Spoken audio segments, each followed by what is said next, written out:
नहीं, पी के अंदर थोड़ी बुक आईडी है, B1 के अंदर बुक आईडी है ना, तो पी अलग चीज है और स्टार पी अलग चीज है। स्टार पी B1 को रिप्रेजेंट कर रहा है, पी थोड़ी B1 को रिप्रेजेंट कर रहा है।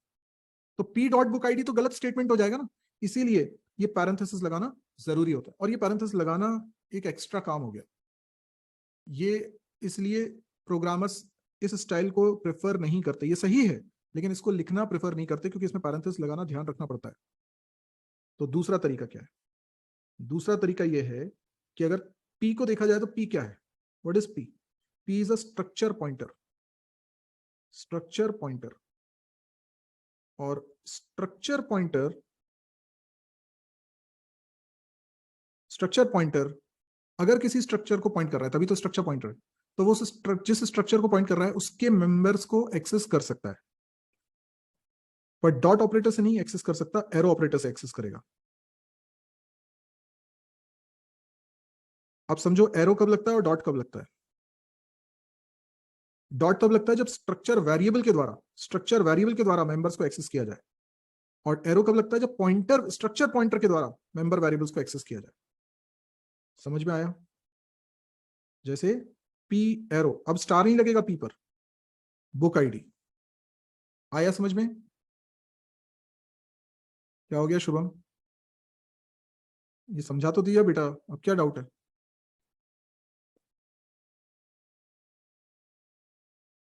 फैजान, ये स्लाइड शुरू करने से पहले मेरा स्टेटमेंट क्या था? फैजान, शुरुआत में मैंने क्या बोला था? बी अ गुड लिसनर, बताओ क्या बोला था मैंने सबसे पहले? मैंने बोला था पॉइंटर के बारे में दो बातें याद होनी चाहिए। कौन सी दो बातें? पहली बात मैंने बोली थी कि स्ट्रक्चर पॉइंटर, मैंने बोला था पॉइंटर किसी भी टाइप का हो उसका साइज हमेशा 8 बाइट्स होता है। बोला था कि नहीं बोला था फैजान? पॉइंटर किसी भी टाइप का हो, किसी भी टाइप का हो, किसी भी टाइप का हो, टाइप से मतलब ही नहीं है, पॉइंटर कितनी मेमोरी लेता है? तो फिर तुम्हारे सवाल का कोई मतलब रहा? नहीं रहा। ठीक है, स्ट्रक्चर हो गया, स्ट्रक्चर इज फिनिश्ड। ठीक है, स्ट्रक्चर इज फिनिश्ड। अब हम लोग स्टार्ट करेंगे डीएमए। डीएमए स्टार्ट करेंगे, लेकिन लेकिन 5 मिनट का ब्रेक है। 5:15 हो रहा है, 5:20 पे रिज्यूम करेंगे।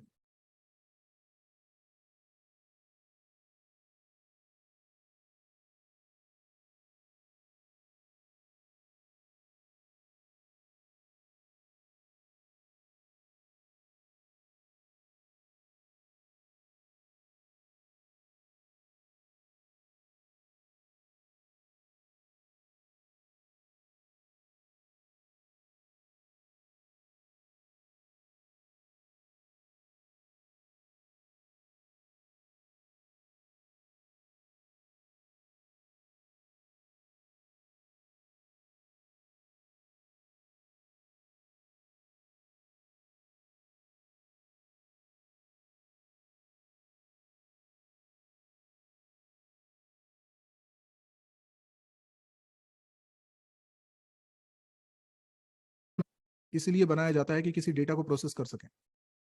डेटा की प्रोसेसिंग करने के लिए प्रोग्राम बनाते हैं, और ये प्रोसेसिंग करने के दौरान उस डेटा को कहीं प्रिजर्व करके रखना पड़ता है। वो ही बात है कि वेरिएबल बनाते हैं, वेरिएबल में उस डेटा को रखते हैं। क्लियर है ना? जैसी जरूरत होती है उस स्कोप में वेरिएबल बनाते हैं। वेरिएबल का अपना एक लाइफ टाइम होता है, वेरिएबल का अपना एक स्कोप होता है। कब वेरिएबल बनेगा, कब वेरिएबल डिस्ट्रॉय होगा, कहां कहां वेरिएबल एक्सेस होगा, ये सब बातें तय होती हैं।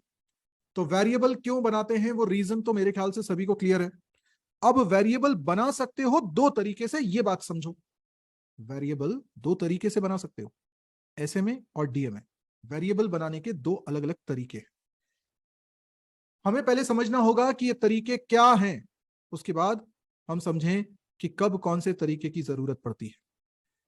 वेरिएबल बनाने का पहला तरीका एसएमए, जो आप ऑलरेडी आज तक यूज करते चले आ रहे हो। जैसे आपने अपने प्रोग्राम में कोई वेरिएबल बनाया ए नाम का, कैसे बनाया? डिक्लेरेशन करके। आपने कोई वेरिएबल बनाया बी नाम का, आपने कोई वेरिएबल बनाया सी नाम का, आपने कैर टाइप का कोई पॉइंटर बना दिया, आपने बुक टाइप का कोई वेरिएबल बना दिया, यस, बुक टाइप का कोई वेरिएबल बना दिया। ये सब क्या है? डिक्लेरेशन स्टेटमेंट्स हैं सारे के सारे। डिक्लेरेशन स्टेटमेंट की मदद से जो भी वेरिएबल्स बनते हैं वो सब क्या कहलाते हैं? एसएमए वाले वेरिएबल्स। ये सारे डिक्लेरेशन से बन रहे हैं, डिक्लेरेशन स्टेटमेंट्स। क्या आपको मालूम है कि आपके प्रोग्राम में दो तरह के स्टेटमेंट होते हैं, डिक्लेरेशन स्टेटमेंट और एक्शन स्टेटमेंट। डिक्लेरेशन स्टेटमेंट अब आप समझ चुके हो। डिक्लेरेशन स्टेटमेंट जब प्रोग्राम कंपाइल होता है उस दौरान डिक्लेरेशन स्टेटमेंट प्रोसेस हो जाते हैं और डिक्लेरेशन स्टेटमेंट्स को प्रोग्राम से हटा दिया जाता है। यानी डिक्लेरेशन स्टेटमेंट कंपाइलर के लिए ही लिखे जाते हैं, कंपाइलर को कुछ मतलब है इन स्टेटमेंट से, उसका मतलब पूरा हो जाए उसके बाद फिर ये स्टेटमेंट को प्रोग्राम से हटा दिया जाता है। इसका मतलब जो EXE फाइल बनती है, जो सॉफ्टवेयर बनता है, उसके अंदर कोई डिक्लेरेशन स्टेटमेंट बकाया नहीं रहता है। डिक्लेरेशन स्टेटमेंट सिर्फ कंपाइलर के लिए होते हैं, ये एग्जीक्यूट नहीं होते हैं। ये बात समझ में आई? अब ये भी समझो कि डिक्लेरेशन स्टेटमेंट को देखकर कंपाइलर करता क्या है। डिक्लेरेशन स्टेटमेंट को देखकर कंपाइलर यह तय करता है कि प्रोग्राम में कितने वेरिएबल्स बन रहे हैं, उन वेरिएबल्स का टाइप क्या है, उन वेरिएबल में किस तरह की वैल्यू स्टोर हो सकती है, उन वेरिएबल्स का मेमोरी साइज क्या होगा, उन वेरिएबल्स का लाइफ टाइम क्या होगा, उन वेरिएबल्स का स्कोप क्या होगा, मतलब कहां कहां से एक्सेसिबल होंगे। ये सारी की सारी बातें कंपाइलर कंपाइल टाइम पे डिसाइड करता है। कई लोगों को ये गलतफहमी है, अगर आपको भी हो तो दूर कर लेना, कई लोगों को ये गलतफहमी है कि ऐसे में वाले वेरिएबल्स को मेमोरी कंपाइल टाइम पे मिल जाती है। जी नहीं, प्रोग्राम जब रन होता है तभी प्रोग्राम को मेमोरी एलोकेट होती है, तभी वेरिएबल्स को भी मेमोरी मिल सकती है। प्रोग्राम को मेमोरी मिली ही नहीं है तो वेरिएबल्स कहां से बनेंगे भाई? तो पहले प्रोग्राम रन होगा तो प्रोग्राम को मेमोरी मिलेगी ना। तो कंपाइल टाइम पे किसी वेरिएबल को मेमोरी नहीं मिलती, लेकिन कंपाइल टाइम पे यह तय जरूर हो रहा है कि इस वेरिएबल को मेमोरी मिलेगी। कितनी मेमोरी मिलेगी और क्या लाइफ टाइम होगा इस वेरिएबल का, यह सब कंपाइल टाइम पे डिसाइड हो रहा है। जैसे 2 महीने बाद तुम्हें ट्रेन से यात्रा करनी है, आज उसका रिजर्वेशन करा लिया, आज तय हो गया कि सीट नंबर क्या होगा, बोगी नंबर क्या होगा, लेकिन आज तुम्हें सीट नहीं मिलती है, आज तुम ट्रेन में नहीं बैठ सकते उस सीट पर। वो एक तयशुदा भविष्य की डेट है, उसके लिए बताया गया है। तो जब यात्रा करोगे वो दिन आएगा, तभी वो सीट ऑक्यूपाई होगी, तभी वो मेमोरी कंज्यूम होगी, लेकिन उसके बारे में डिसीजंस बहुत पहले हो गए, 2 महीने पहले हो गए। तो उसी तरीके से ऐसे में वाले वेरिएबल्स, डिक्लेरेशन स्टेटमेंट को देखकर कंपाइलर ने इन वेरिएबल्स के बारे में काफी सारी जानकारी इकट्ठी कर ली है और उसको किसी तरीके से EXE फाइल में लिख दिया होगा, ताकि जब प्रोग्राम रन होना स्टार्ट हो तो उस जानकारी के आधार पे वेरिएबल्स को मेमोरी एलोकेट हो जाए। During execution of the program, अगर आप चाहते हो कि ऐसे में वाले वेरिएबल का लाइफ टाइम कुछ बदल जाए तो नहीं हो सकता ऐसा, कोई स्कोप बदल जाए नहीं हो सकता ऐसा, साइज बदल जाए नहीं हो सकता ऐसा। You can not make any changes in SMA variable during execution of the program. जो तय हो गया सो हो गया, अब बस वही रहेगा। आया समझ में? जैसे मान लो आपको एक प्रोग्राम बनाना है, सुनो मेरी बात ध्यान से, मैं एक यूज केस बता रहा हूं, फिर तुम्हें ये नहीं पूछना पड़ेगा कि एसएमए कब यूज करना है और डीएमए कब यूज करना है। ध्यान सुनना। मान लो तुमको एक प्रोग्राम बनाना है जिसमें कुछ कैलकुलेशन करना है और कैलकुलेशन करने के लिए तुम्हें कुछ नंबर्स रखने हैं। ठीक है, हो सकता है ना, कुछ भी हो सकता है। एक क्लास में कई सारे स्टूडेंट हैं, उनके मार्क्स स्टोर करने हैं, कुछ भी हो सकता है, मतलब वो तो XYZ कुछ भी प्रॉब्लम है, उससे मतलब नहीं है। कोई प्रॉब्लम है जिसमें काफी सारे नंबर्स हैं जिनके ऊपर मुझे कुछ ऑपरेशन परफॉर्म करके अपना रिजल्ट कैलकुलेट करना है। तो पहली जरूरत तो ये है ना कि वो सारे नंबर्स को मैं वेरिएबल्स में स्टोर करूं। यस और नो? पहली जरूरत तो यही है ना कि मैं उन वेरिएबल्स में इन नंबर्स को स्टोर कर दूं, तो वो वेरिएबल्स मुझे बनाने पड़ेंगे। सोचो जरा, प्रोग्राम बनाते वक्त मुझे ये क्लियर नहीं है कि कितने वेरिएबल्स बनाने, मुझे ये नहीं पता है कि कितना डेटा। फॉर एग्जाम्पल, एक स्टूडेंट ने कितने टेस्ट दिए हैं, कितने टेस्ट दिए हैं उसके मार्क्स रखने। अब हो सकता है स्टूडेंट ने 10 टेस्ट दिए हों या 15 या 20 या 25, we don't know at the time of writing code. Programmer को नहीं मालूम कि वो कितने टेस्ट देगा, तो मैं पहले से कितने वेरिएबल बना लूं भाई? नंबर से स्टोर करने के लिए पहले से 10 वेरिएबल बनाऊंगा तो कम पड़ सकते हैं, 20 बनाऊंगा तो भी कम पड़ सकते हैं, 40 बनाऊंगा तो भी कम पड़ सकते हैं, 100 बनाऊंगा तो कम भी पड़ सकते हैं, ज्यादा भी तो हो सकते हैं। मेमोरी वेस्ट भी हो सकती है और मेमोरी की कमी भी पड़ सकती है, बिकॉज ये डिसीजन पहले से लेना पॉसिबल ही नहीं है। Make sense? लेकिन हमेशा सिचुएशन ऐसी नहीं रहती, हमेशा प्रोग्राम में ये सिचुएशन नहीं रहती। जैसे ज्यादातर प्रोग्राम जो अभी तक हमने बनाया उसमें क्या था? एंटर 3 नंबर्स, मतलब पक्की बात है 3 ही नंबर चाहिए। एंटर 5 नंबर्स, 5 ही चाहिए। हम बोल रहे हैं 5 ही नंबर को एंटर करो बस। एंटर 10 नंबर्स, तो मतलब at the time of writing code we have decided only this much of numbers we can take. ठीक है, will do the operation only on this amount of data. But practical सोचो तो इतनी ऐसा जरूरी नहीं होता है। देयर इज अनसर्टेनिटी, हमें नहीं मालूम होता पहले से कि कितना डेटा आएगा। So most of the real world scenarios there is no confirmation of you cannot decide how many values you have to use during calculation. You cannot decide before actually it happens. जब वो होगी घटना तभी तुम decide कर सकते हो, तभी तुम्हें पता चलेगा कितना डेटा। सो एसएमए वाली चीजें तब सही है जब तुम्हें पहले से गिनती पता हो। तुम्हें 5 ही नंबर चाहिए, 5 वेरिएबल बना लो। 10 ही नंबर चाहिए, 10 वेरिएबल बना लो। एरे बना के 10 वेरिएबल बना लो। But what if you need flexibility in memory? तुम्हें नहीं पता कितना डेटा आ सकता है, वो रन टाइम पे डिसाइड होगा। हो सकता है यूजर से पूछते जा रहे हो, do you want to enter more value? उसने बोला यस, तो एक और नंबर एंटर करो। Do you want to enter more value? उसने बोला यस, तो फिर एक और। अब वो कितनी बार यस बोलेगा वी डोंट नो। तो ऐसी सिचुएशन में हम लोग यूज करते हैं dynamic memory allocation, DMA. Dynamic मतलब रन टाइम। ठीक है, स्टैटिक मतलब जड़, जो तय हो गया अब उसमें कोई चेंजेस नहीं होंगे, स्टैटिक। ठीक, तो डीएमए वाले वेरिएबल्स डिक्लेरेशन स्टेटमेंट से तो नहीं बन सकते, क्योंकि डिक्लेरेशन स्टेटमेंट से जो बनते हैं उनको तो ऐसे में बोलते हैं,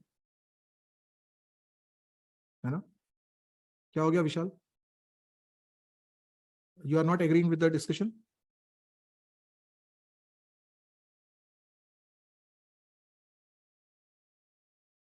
हाँ, तो अभी पहले डिस्कशन होने दो, है ना?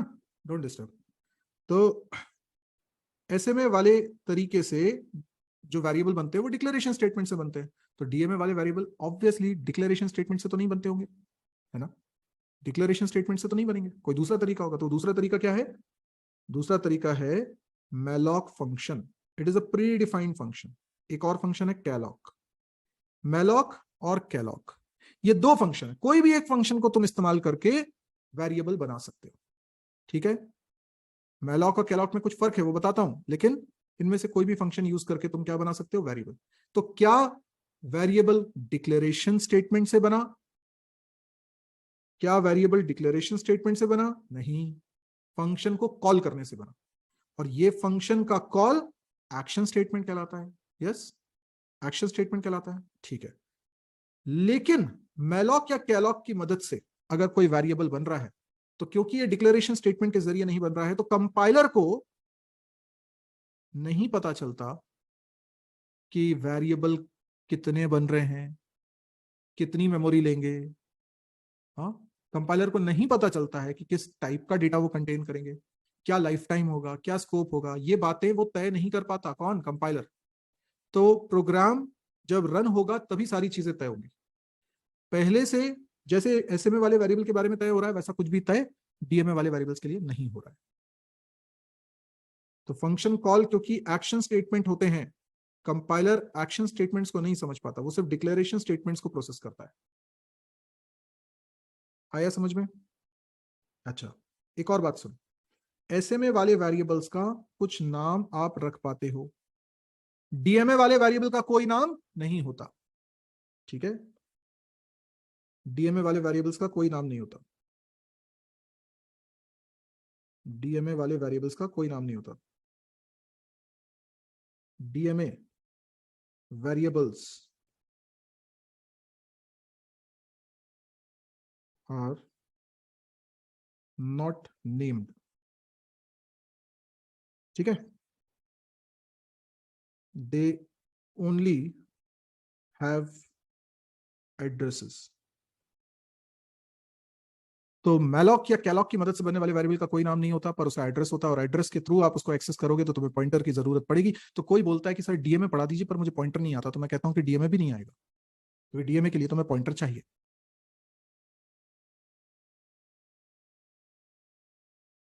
क्या हो गया Anurag? Please answer this one. Allow कैसे करता है कंपाइलर रन करने के लिए? क्यों भाई, ये कौन सी शर्त थी कि ये शर्त पूरी नहीं होगी तो मैं अलाउ नहीं करूंगा? ऐसी कौन सी चीज पढ़ाई थी मैंने तुम्हें कभी?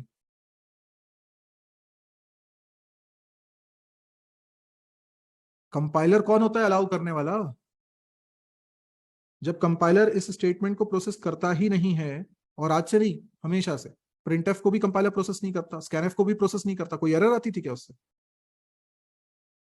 फिर अलाउ करने वाला वो कौन होता है? वो सिर्फ ग्रामर चेक करता है, ग्रामर, ठीक है। तो ग्रामर तो सही है ना, फंक्शन कैसे कॉल करते हैं वैसे ही कॉल करेंगे ना।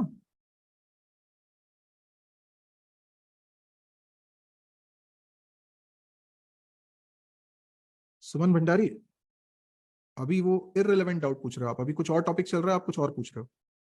इसको करो पहले,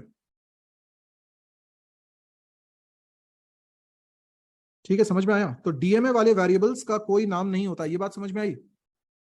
उनका सिर्फ एड्रेस होता है, ये समझ में आया? ठीक है, अब हम लोग समझते हैं मैलॉक का सिंटेक्स, कि मैलॉक कैसे यूज करना है। देखो जरा,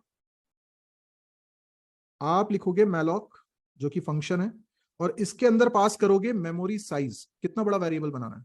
मैंने कहा 4 बाइट्स का बनाना है, तो 4 लिख दो। क्या हो जाएगा इससे? इससे 4 बाइट का एक मेमोरी ब्लॉक बन जाएगा। इसका क्या नाम होगा? इसका कोई नाम नहीं होगा, ठीक है, इसका कोई नाम नहीं होगा, लेकिन इसका कुछ एड्रेस होगा। तो फिर मैलॉक क्या करता है? इस एड्रेस को रिटर्न करता है। तो आप क्या करोगे? इस एड्रेस को किसी पॉइंटर में रख लोगे। ये पॉइंटर के अंदर चला गया 2000, और इस पॉइंटर के जरिए ही आप इस मेमोरी ब्लॉक को आप कर पाओगे एक्सेस। आया समझ में? अच्छे से समझ में आया? इस पॉइंटर के द्वारा ही आप इस मेमोरी ब्लॉक को एक्सेस कर पाओगे। मुझे एक चीज बताओ कि ये जो वेरिएबल हमने बनाया है, ये किस टाइप का है? ये किस टाइप का है? ये वेरिएबल किस टाइप का है? तो सुनो, ऐसे में वाले वेरिएबल को डिक्लेरेशन के द्वारा बनाया जाता है, तो वहां पे डेटा टाइप बता पाते हैं। मैलॉक कैलॉक की मदद से जो वेरिएबल बनता है उसमें डेटा टाइप स्पेसिफाई नहीं कर पाते हैं, ठीक है। तो मैलॉक कैलॉक को ये नहीं पता कि आप किस टाइप का वेरिएबल बनवाना चाहते हैं। मतलब आप ये सोच सकते हैं कि 4 लिखा है तो शायद इंट टाइप का वेरिएबल होगा, बट ऐसा कोई जरूरी नहीं है, वो तो फ्लोट टाइप का भी हो सकता है या किसी और टाइप का भी हो सकता है, नॉन परमिटिव टाइप भी तो हो सकता है। तो ये किस टाइप का वेरिएबल होगा, वी डोंट नो, ठीक है। मतलब मैलॉक को नहीं मालूम, मैलॉक को नहीं मालूम, हमको तो मालूम होगा बेसिकली। वेरिएबल कौन बना रहा है? हम ही बना रहे हैं। क्यों बना रहे हो? कोई डेटा रखना है, तो तुम्हें तो पता ही होगा ना कि तुम्हें क्या डेटा रखना है, नहीं क्या? आई बात समझ में कि नहीं? अरे भाई, आप वेरिएबल बनाते हो डेटा रखने के लिए, ये तो क्लियर है ना कि आपको कोई डेटा रखना है, आपको तो मालूम है ना वो डेटा किस टाइप का होना चाहिए। आप मैलॉक को ये बात नहीं बता पाओगे कि मुझे इस टाइप का वेरिएबल चाहिए, पर आपको तो पता है ना कि आपको इंट टाइप का चाहिए कि फ्लोट टाइप का चाहिए कि किस टाइप का चाहिए, आपको तो पता है। मान लो आपने सोचा कि मुझे इंट टाइप का वेरिएबल चाहिए, पर आप मैलॉक को ये नहीं कह पा रहे कि इंट टाइप का वेरिएबल बनाओ, मैलॉक को सिर्फ ये कह पा रहे हो कि 4 बाइट का वेरिएबल बनाओ, बस इतना बोल पा रहे हो, ठीक। मैलॉक ने बना दिया, मैलॉक ने बना दिया। अच्छा, मैलॉक से तो कभी कभी आप 4 बोलोगे, कभी 6 बोलोगे, कभी 8 बोलोगे, कभी 10 बोलोगे, कभी 20 बोलोगे, कुछ भी बोल सकते हो ना। मैलॉक को तो कितना ही बड़ा वेरिएबल बनाने को बोल सकते हो ना, और मैलॉक फंक्शन तो एक ही बार डिफाइन हुआ होगा ना, यस और नो? और मैलॉक फंक्शन जब डिफाइन हुआ होगा तो उसका कुछ रिटर्न टाइप रखा गया होगा ना, मुझे बता सकते हो उसका रिटर्न टाइप क्या रखा गया होगा? मैलॉक फंक्शन जब डिफाइन किया गया होगा तो उसका रिटर्न टाइप क्या रखा गया होगा? क्या मैलॉक कुछ भी रिटर्न नहीं कर रहा? वॉइड क्यों बोल रहे हो? वॉइड का मतलब होता है कि वो कुछ भी रिटर्न नहीं कर रहा। अगर रिटर्न नहीं कर रहा तो पी में जा क्या रहा है फिर? गधे हो अगर बोल रहे हो वॉइड है तो। जब तुम्हें समझ में आ रहा है कि यहां से कुछ तो असाइन हो रहा है, तो इसका मतलब रिटर्न तो हो रहा होगा ना, रिटर्न समथिंग तो होगा ना। गधे हो अगर तुम बोल रहे हो इंट, इंट का मतलब ये इंटीजर वैल्यू रिटर्न कर रहा है, जी नहीं, वो एड्रेस रिटर्न कर रहा है, एड्रेस, एड्रेस रिटर्न कर रहा है, एड्रेस रिटर्न कर रहा है, तो ऐसे लिखोगे क्या? ये तो सिंटेक्स ही गलत है, पढ़ाई हुई चीज है। जुनैद बताना चाहिए आपको। कैर टाइप, गधे हो, कैर टाइप का कैरेक्टर रिटर्न कर रहा है क्या अनुराग? मैलॉक जो है वो कैरेक्टर रिटर्न कर रहा है क्या? यस संदीप, करेक्ट आपका।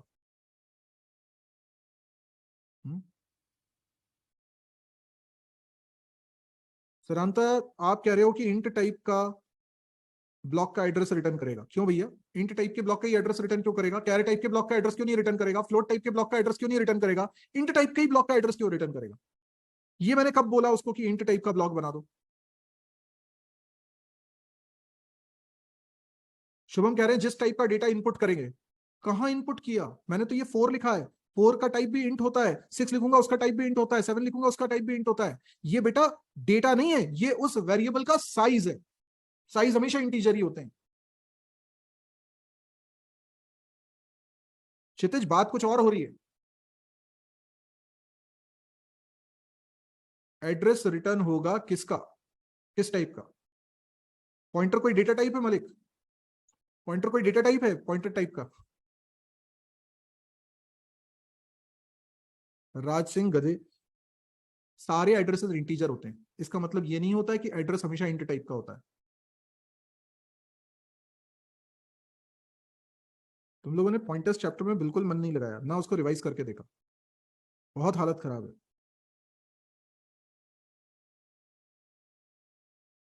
पॉइंटर्स में ये सब चीजें पढ़ाई हुई है। हम्म?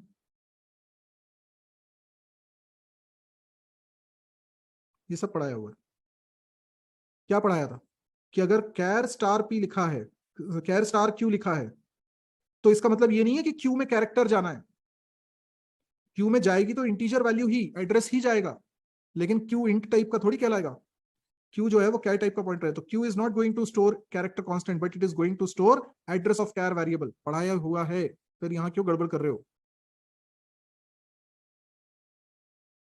संदीप, तुम्हारा आंसर मैंने सही बोल दिया ना ऑलरेडी। राज सिंह, पढ़ो बेटा, इन चीजों को सब लिखवाया हुआ है और सब नोट्स भी दिए हुए हैं आपको। सुमन, बेस एड्रेस रिटर्न करेगा, लेकिन फंक्शन, तुम थोड़ा दिमाग लगा के बात करो। अगर तुमने कोई फंक्शन बनाया, मान लो तुम ये फंक्शन डिफाइन कर रहे होते, ठीक, तो क्या तुम यहाँ रिटर्न टाइप में कुछ भी नहीं लिखते क्या? कुछ भी नहीं लिखते? तुम्हें डिफाइन करना है ना, कुछ भी नहीं लिखोगे क्या? मलिक, वॉइड लिखने का मतलब है ये कुछ रिटर्न नहीं करेगा, अभी समझा चुका हूं, जबकि ये रिटर्न कर रहा है तभी तो पी में जा रहा है ना, तो वॉइड कैसे लिख सकते हो? विशाल, आपका सही है।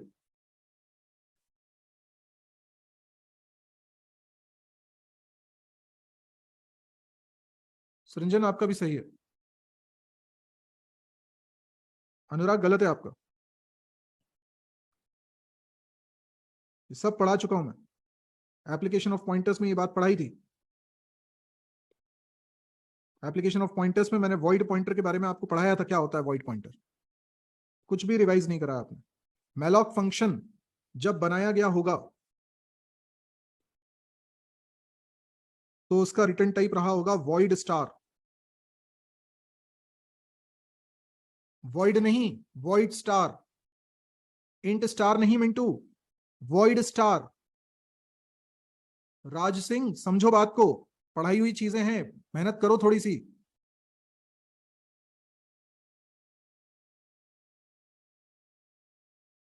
अनुराग, बहुत बुरी हालत है बेटा।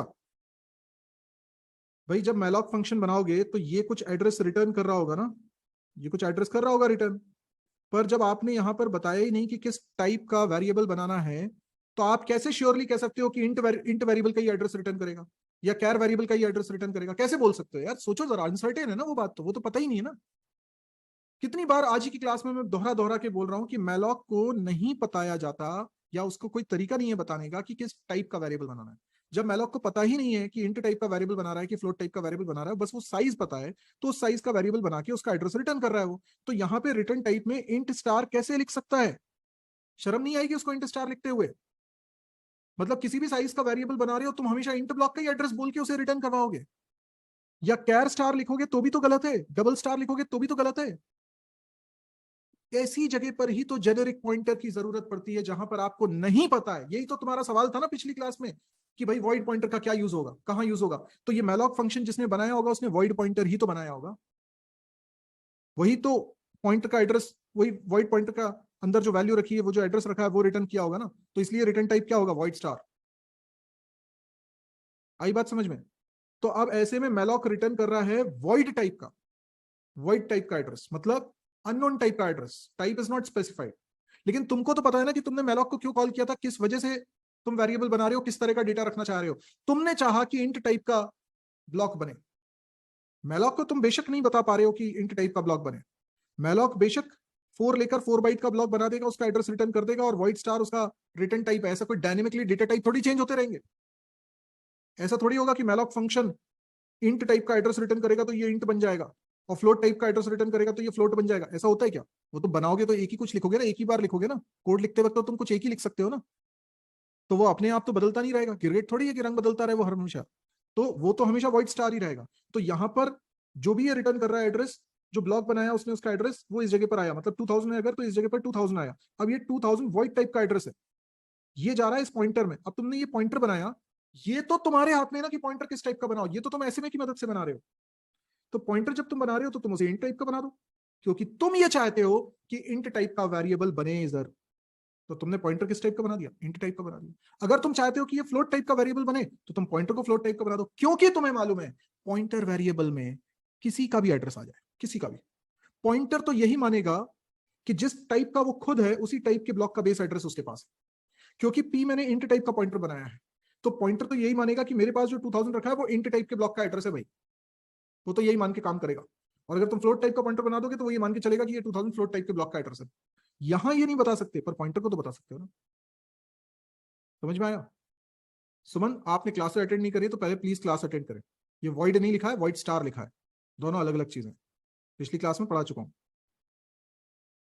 तो ये जो पी है ये एसएमए के थ्रू बना है, मैलॉक से जो वेरिएबल बन रहा है वो डीएमए के थ्रू बन रहा है। तो यहां पर पॉइंटर का टाइप क्या लेते हो वो इंपॉर्टेंट है। पर यहां पर जो टाइप आ रहा है वो वॉइड टाइप का एड्रेस है, और यहां पर इन टाइप का पॉइंटर है, तो ये टाइप मिसमैच हो रहा है। मिसमैच हो रहा है ना, इसका टाइप अलग आ रहा है, इसका टाइप अलग आ रहा है। तो इसके लिए हमको करनी पड़ेगी टाइप कास्टिंग। टाइप कास्टिंग क्या होती है?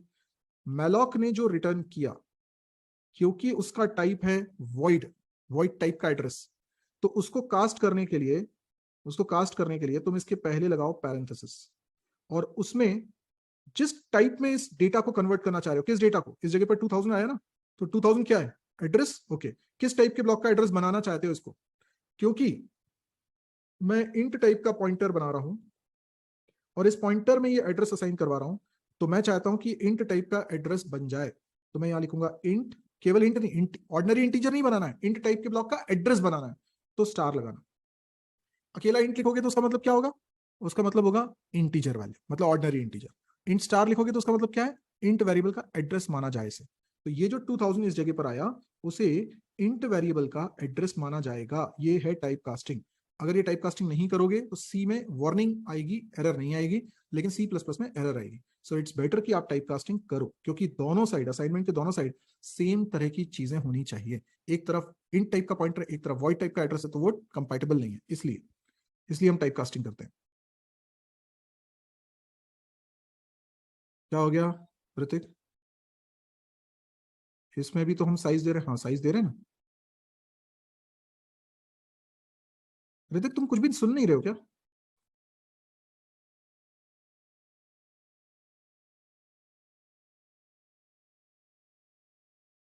यूजर से भी इनपुट करा सकते हो।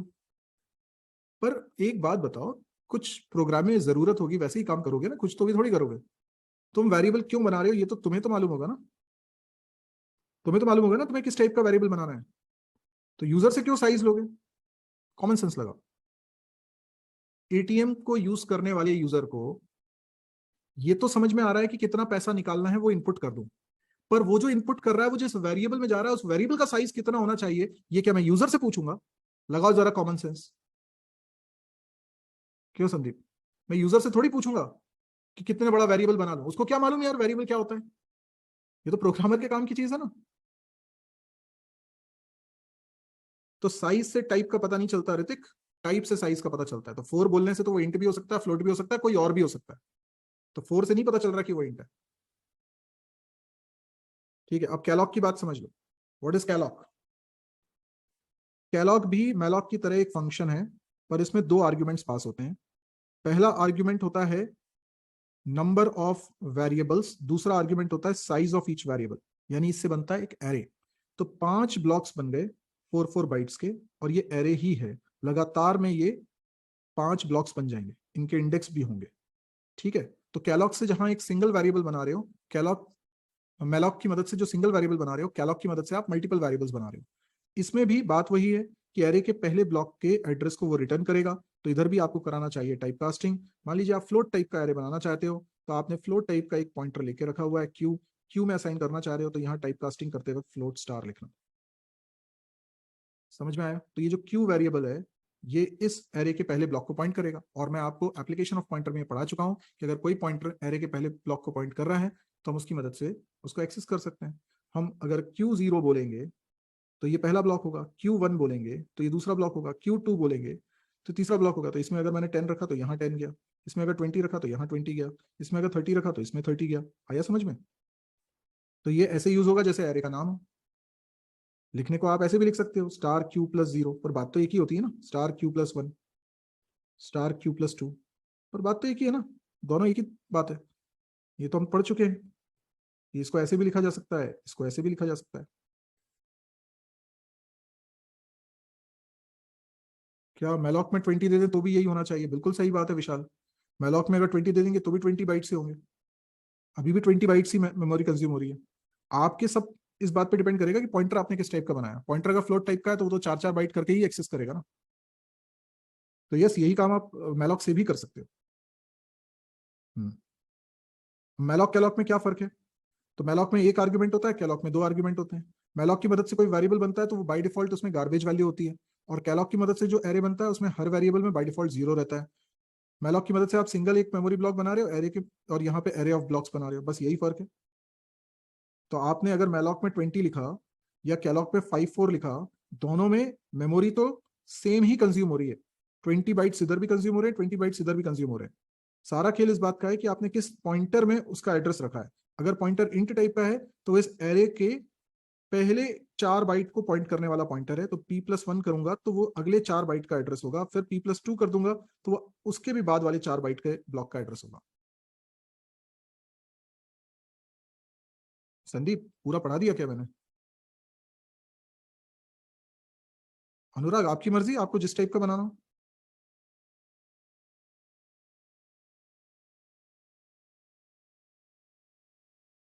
क्षितिज, इस पर भी मैं आंसर कर चुका हूं। आप अच्छे लिसनर नहीं हो इसलिए आपसे छूट गया है। मैंने कहा था सी लैंग्वेज में वार्निंग आती है, C++ में एरर आती है, बताया था ना। दोनों बेस्ट है। ठीक है, दो चॉइस मिल रही है आपको। Now, very very very important concept, very very very important for interview also and for programming also. Memory leak. सोचो, अगर तुमने मैलॉक कॉल किया, और ये सिर्फ डीएमए में होगी दिक्कत, एसएमए में ये दिक्कत नहीं आती। मैलॉक की मदद से तुमने कोई वेरिएबल बनाया, ठीक है, और इसका एड्रेस तुमने किसी पॉइंटर में रख लिया। ठीक है, समझ में आया? अब मान लो तुमने यूज किया यूज किया यूज किया, उसके बाद फिर तुमने ये करा कि पी के अंदर किसी और का एड्रेस रख लिया, शायद तुमने दोबारा मैलॉक को कॉल कर लिया, ठीक है, और उसका एड्रेस अब पी में रख लिया। मतलब क्या हुआ ना, पहले मैलॉक की मदद से एक वेरिएबल बना था, और पी के अंदर तुमने उसका एड्रेस रख लिया था, ठीक है, तुमने उसको यूज किया। थोड़ी देर बाद एक नया वेरिएबल तुमने बना लिया, और उसी पी के अंदर उसका एड्रेस रख लिया। तो क्या हुआ, अब पी के अंदर 2000 नहीं है, इसके अंदर क्या आ चुका है, 3000 आ चुका है। तो पी अब इसको पॉइंट कर रहा है। आ रहा है समझ में? अब मुझे बताओ, इस मेमोरी ब्लॉक को कोई पॉइंट कर रहा है क्या? इस मेमोरी ब्लॉक को कोई पॉइंट नहीं कर रहा है। जब इस मेमोरी ब्लॉक को कोई पॉइंट नहीं कर रहा है तो क्या तुम इस ब्लॉक को एक्सेस कर पाओगे? क्योंकि तुम मैलॉक को कॉल करोगे, एक नया मेमोरी ब्लॉक बनेगा, इसको कैसे एक्सेस करोगे? इसका एड्रेस अब तुमको हासिल होगा ही नहीं। अच्छा, तुम्हारे पूरे प्रोग्राम में जितनी प्रोग्राम को रन होने के लिए मेमोरी मिली है, उसमें जो वेरिएबल्स के नाम पर जगह कंज्यूम हो गई है, ये कंज्यूम्ड मेमोरी एरिया है, और बाकी सब कुछ फ्री मेमोरी एरिया है। तो आपके प्रोग्राम को मिली मेमोरी बेसिकली 2 पार्ट में डिवाइडेड है। ठीक है, जो वेरिएबल्स के नाम पर मेमोरी कंज्यूम हो गई है, ठीक है, कंज्यूम हो गई, वेरिएबल्स बने होंगे, तो ये है कंज्यूम्ड। और बाकी बचा हुआ एरिया कहलाता है फ्री मेमोरी एरिया। ठीक, ये है टोटल मेमोरी। अब बताओ, अगर एक और वेरिएबल बनाना चाहोगे तो वो वेरिएबल को मेमोरी कहाँ मिलेगी? एक और वेरिएबल बनाओगे तो उसको मेमोरी खाली जगह में कहीं पर भी मिल सकती है, यहां बन जाए, यहां बन जाए, यहां बन जाए, कहीं भी बन सकता है। पर जो भरी हुई जगह वहां तो नहीं बनेगा ना, क्योंकि वो ऑलरेडी कंज्यूम्ड है, वो ऑलरेडी यूज हो रही है। तो खाली जगह में से ही मेमोरी मिलेगी। अब सोचो इस मेमोरी ब्लॉक के बारे में, ये तो कंज्यूम्ड में काउंट हो रहा है। ये मेमोरी ब्लॉक को तो मेमोरी मिली हुई है ना, कंज्यूम्ड है ना ये। तो अब जब नए वेरिएबल की जरूरत पड़ेगी तो क्या तुम्हें जगह यहां मिल सकती है? नहीं मिल सकती, क्योंकि ये तो कंज्यूम्ड है। जगह तो यही मिलेगी जो फ्री एरिया है। अच्छा, तुम इस मेमोरी ब्लॉक को ना तो एक्सेस कर पा रहे हो और ना ही ये मेमोरी किसी और वेरिएबल को मिल पा रही है। तो ये मेमोरी एरिया तो तुम्हारे प्रोग्राम की टोटल मेमोरी एरिया में से एक तरह से अब यूजलेस है। सोचो कि लीक हो गई मेमोरी, इसको आप काउंट ही मत करो। और ये प्रोग्रामिंग की मिस्टेक है। ये जो मिस्टेक है ना, ये प्रोग्रामर को अच्छे से कॉन्सेप्ट नहीं पता है मेमोरी लीक का, इसलिए ये मिस्टेक हुई। अगर मेमोरी लीक का कॉन्सेप्ट पता होगा तो इस तरह की गलती प्रोग्रामर कभी भी नहीं करेगा, क्योंकि इससे मेमोरी लीक हो रही है। और अगर प्रोग्राम में ऐसी बातें ज्यादा बार हो जाएं तो मेमोरी की कमी भी पड़ सकती है, फ्री मेमोरी एरिया बहुत कम रह जाएगा। समझ में आई बात? तो प्रोग्राम रन ही नहीं हो पा रहा है मेमोरी की कमी की वजह से, ऐसा भी हो सकता है। तो फिर इसका सोल्यूशन क्या है? इसका सोल्यूशन ये है कि इस मेमोरी की अगर आपको जरूरत नहीं है तो इसकी मेमोरी को फ्री करो। अगर इस मेमोरी की आपको जरूरत नहीं है तो इसको फ्री करो। अब फ्री कैसे करो? तो एक फंक्शन होता है फ्री नाम का। ठीक है, फ्री फंक्शन की मदद से आप केवल डीएमए वाले वेरिएबल की मेमोरी को रिलीज कर सकते हो। Free function is used only to release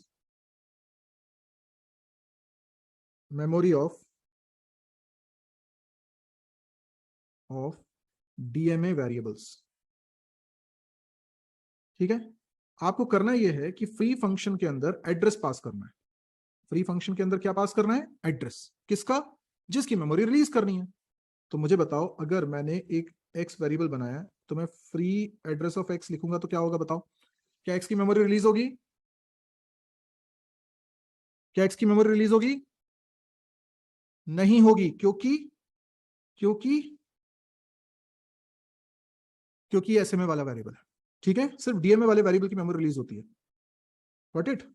तो हम क्या करेंगे, जैसे ये वाली स्टेप जब लिखना चाह रहे हो, इसके पहले तुम फ्री फंक्शन को कॉल करो और उसमें लिखो पी। लोगों को बड़ा कंफ्यूजन होता है इसमें। लोग कहते हैं अरे पी वेरिएबल की मेमोरी रिलीज हो रही है। जी नहीं, पी वेरिएबल की मेमोरी थोड़ी रिलीज हो रही है। तुमने पी लिख दिया तो क्या पी पास हो गया? नहीं, पी की वैल्यू पास हुई है ना। और पी में क्या वैल्यू है? पी में तो 2000 रखा था। अरे भाई, जब तक ये नया वेरिएबल नहीं बना है तब तक तो पी में 2000 था ना। तो तुमने 2000 पास किया है, समझ में आया ना? तो ये देखकर ये मत बोलने लगना कि पी की मेमोरी रिलीज होगी। जी नहीं, इसकी मेमोरी रिलीज होगी। ये 2000 वाले वेरिएबल की मेमोरी रिलीज होगी। समझे बात को? इसकी मेमोरी रिलीज हो गई तो अब ये फ्री मेमोरी एरिया में चला गया, और फ्री मेमोरी एरिया में चला गया तो कल को इसे यही जगह किसी और वेरिएबल के नाम पर मिल सकती है। आया समझ में? फ्री का यूजेज समझ में आया? पी की मेमोरी तो वैसे भी रिलीज हम कर भी नहीं सकते, पर पी की मेमोरी रिलीज करने का अटेम्प्ट भी होता है तो आप ऐसा लिख रहे होते ना, फ्री एड्रेस ऑफ पी, ऐसा लिख रहे होते ना अगर अटेम्प्ट भी कर रहे होते तो। ऐसा लिखने का मतलब आप पी की मेमोरी रिलीज करने की कोशिश भी तो नहीं कर रहे हो, आप तो 2000 प्रोवाइड कर रहे हो तो इसको रिलीज कर रहे हो। तो पी को ना तो रिलीज किया जा सकता और ना पी का एड्रेस दे रहे हो, तो उसको गलत समझने की जरूरत ही नहीं। पॉइंटर में जो एड्रेस है उस मेमोरी ब्लॉक को फ्री कराए। क्लियर? तो मेमोरी लीक का कॉन्सेप्ट भी क्लियर, फ्री फंक्शन क्यों यूज करना है वो भी क्लियर हो गया आपको। ठीक है, फ्री फंक्शन आपको समझ में आया? अच्छा देखो, ऐसा भी हो सकता है कि कोई फंक्शन आपने बनाया, उस फंक्शन के अंदर आपने एक पॉइंटर बनाया था और इस पॉइंटर के अंदर आपने डायनेमिकली एक मेमोरी ब्लॉक क्रिएट करवा के एड्रेस असाइन करवाया। ठीक है ना, समझ में आ रहा होगा? तो बेसिकली क्या हो रहा होगा, एक मेमोरी ब्लॉक बन गया, पी उसको पॉइंट कर रहा है, ऐसा हो रहा है। अच्छा, अब आपने इसका यूज किया किया किया किया किया करते गए। अभी जब फंक्शन एंड होगा तो पी तो डिस्ट्रॉय हो जाएगा ना, क्योंकि वो एसएमए वाला वेरिएबल है, लोकल वेरिएबल है, तो उसका लाइफ टाइम तो खत्म हो जाएगा। तो आपने अगर ध्यान नहीं दिया तो ये मेमोरी लीक होने वाला है, क्योंकि पी तो डिस्ट्रॉय हो जाएगा जब ये फंक्शन एंड होगा। यस और नो? यस और नो? समझ में आई कि नहीं आई बात? फंक्शन एंड होगा तो पी डिस्ट्रॉय हो जाएगा। ठीक, तो पी डिस्ट्रॉय हो गया तो तुम इसको एक्सेस नहीं कर पाओगे। तो क्या करना है? तुम्हारे पास दो ऑप्शन है। दो ऑप्शन, ठीक है, टू ऑप्शंस। पहला ऑप्शन ये है कि तुम रिटर्न कर दो एड्रेस ऑफ डीएमए वेरिएबल, ठीक है, डीएमए वेरिएबल का एड्रेस रिटर्न कर दो। कैसे करोगे एड्रेस रिटर्न? रिटर्न पी, ठीक, ये कोई फंक्शन होगा तुम्हारा, F1 नाम से कोई फंक्शन है, तो इसका रिटर्न टाइप क्या होगा? इंट स्टार, क्योंकि ये एड्रेस रिटर्न कर रहा है ना जो पी में रखा हुआ है, पी इंट टाइप का पॉइंटर था ना। ऐसा करोगे तो ऐसी सिचुएशन में क्या होगा, जहां पर भी F1 फंक्शन को कॉल किया जा रहा होगा वहां पर भी कोई पॉइंटर होगा। क्लियर है ना?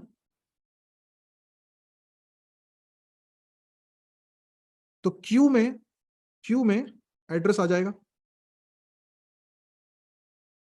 क्यू में एड्रेस आ जाएगा इसका। तो पी डिस्ट्रॉय भी हो जाए तो कोई दिक्कत नहीं है। आई बात समझ में? आई होप आ गई होगी, आई होप आ गई होगी, है ना? दूसरा ऑप्शन क्या है? दूसरा ऑप्शन क्या है? टू ऑप्शंस थे ना। दूसरा ऑप्शन क्या है?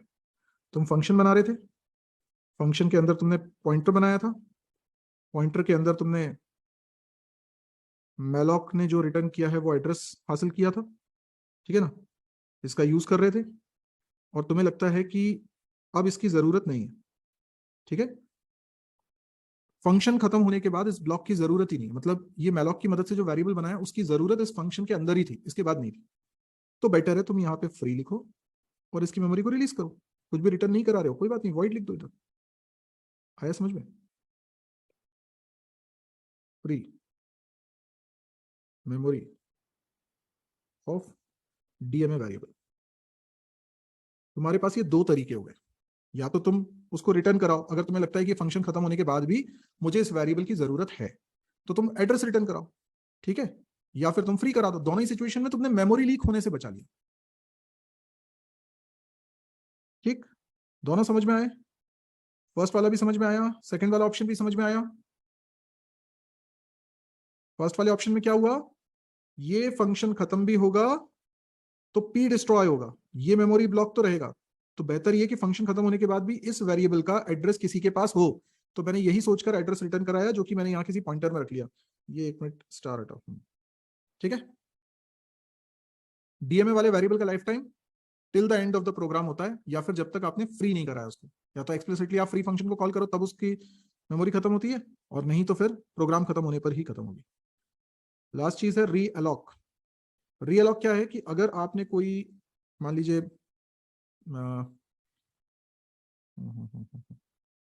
सपोज करो आपने एक पॉइंटर बनाया है इंट टाइप का, ठीक है, और आपने इस पॉइंटर के अंदर इंट टाइप का ब्लॉक का एड्रेस रखा है, मैलॉक को कॉल किया और मैलॉक में लिख दिया 20, ठीक है। क्या हो जाएगा इससे? इससे ये हो जाएगा कि 20 बाइट्स का एक मेमोरी ब्लॉक बनेगा। 20 बाइट्स है, लेकिन पी जो है वो इंट टाइप का पॉइंटर है, तो वो तो इसको 4-4 बाइट करके एज्यूम करेगा, 4-4 बाइट करके, ठीक है। तो उसकी नजर में तो ये एक एरे है, ठीक है। अब आप बोलते हो कि भाई मैंने इसमें कुछ डेटा रख दिया है, मान लो 10, 20, 30, 40, 50, मुझे और वैल्यूज रखनी है। I want to increase the size of this array, ठीक है। ये इतनी वैल्यू रखने के बाद ख्याल आया कि इसके साइज बढ़ाना है। तो तुम क्या करोगे? तो तुम यहाँ पे रीअलॉक को कॉल करोगे। रीअलॉक को कॉल करते वक्त तुम ये पॉइंटर पास कर देना, मतलब एड्रेस पास कर दिया बेसिकली तुमने, और नया साइज कितना रखना चाह रहे हो वो बता दो। तुमने कहा कि इसका साइज मैं 40 रखना चाहता हूँ, ठीक है। और इसका जो एड्रेस होगा ये रिटर्न करेगा, तो उसको भी तुम्हें टाइप कास्ट करना है, और उसको तुम किस पॉइंटर में रखना चाह रहे हो वो तुम्हारी चॉइस है। तुम एक अलग से पॉइंटर बना लो, उसमें रख लो, या तुम्हें इसी पी में ही वो रखना है तो वैसा भी कर सकते हो। तो क्या होगा इससे, इस लाइन से क्या हो जाएगा? अगर ये लाइन लिखोगे तो क्या हो जाएगा? अगर ये लाइन लिखोगे तो पहली बात तो एक नया एरे बन जाएगा, मतलब 40 बाइट्स का एक मेमोरी ब्लॉक बन जाएगा, और इसका जो एड्रेस है वो पी में चला जाएगा, ठीक है। और बकायदा इसकी मेमोरी को रिलीज भी कौन कर देगा, फ्री कौन कर देगा? रीअलॉक खुद फ्री कर देगा। रीअलॉक ने इसकी मेमोरी को फ्री कर दिया। रीअलॉक फंक्शन है, हमें एक्सप्लिसिटली फ्री नहीं करना पड़ा। इसका डेटा उठा के इसमें कॉपी भी कर दिया, ठीक है, ठीक है। और इसका जो एड्रेस है वो पी में भी रख दिया, तो पी इसको पॉइंट करने लगा। ये हो गया रियल ऑक्स। 20 + 40 नहीं होगा, टोटल 40 हो गया, नया साइज बता रहे हो आप। 20 में ये साइज ऐड नहीं होगा। आया समझ में रियल ऑक? ठीक है, इससे जुड़े असाइनमेंट भी आज मैं आपको दे दूंगा, ठीक है, करिएगा कोशिश। लेकिन पॉइंटर स्ट्रक्चर डीएमए पे असल कमांड आती है जब आप डेटा स्ट्रक्चर पढ़ना स्टार्ट करेंगे, जो कि हमारे इस कोर्स में आगे पढ़ाया जाएगा। तो इनकी प्रैक्टिस अभी जितने मैंने असाइनमेंट दिए हैं उसके थ्रू करिएगा। इसके बाद इन टॉपिक्स को आप अच्छे से थ्योरी भी पढ़िए, नोट्स भी बनाइए और प्रोग्रामिंग प्रैक्टिस करिए। लेकिन असली जो इसमें ड्रिलिंग होने वाली है ना, वो डेटा स्ट्रक्चर में होने वाली है। और यकीन मानिए जब आप डेटा स्ट्रक्चर पढ़ेंगे तो इसमें जबरदस्त कमांड आएगी, पर उनकी जो कुछ कोशिश कर रहे हैं, मेहनत कर रहे हैं, ठीक है। सुमन, आप पिछला लेक्चर देख लीजिए, मैंने पढ़ाया हुआ है, ठीक है। अभी दोबारा से वो लेक्चर पढ़ाने का कोई मतलब नहीं है, पहले आप उसको कर लो। अगली क्लास से C++ स्टार्ट होगा कमिंग सैटरडे से।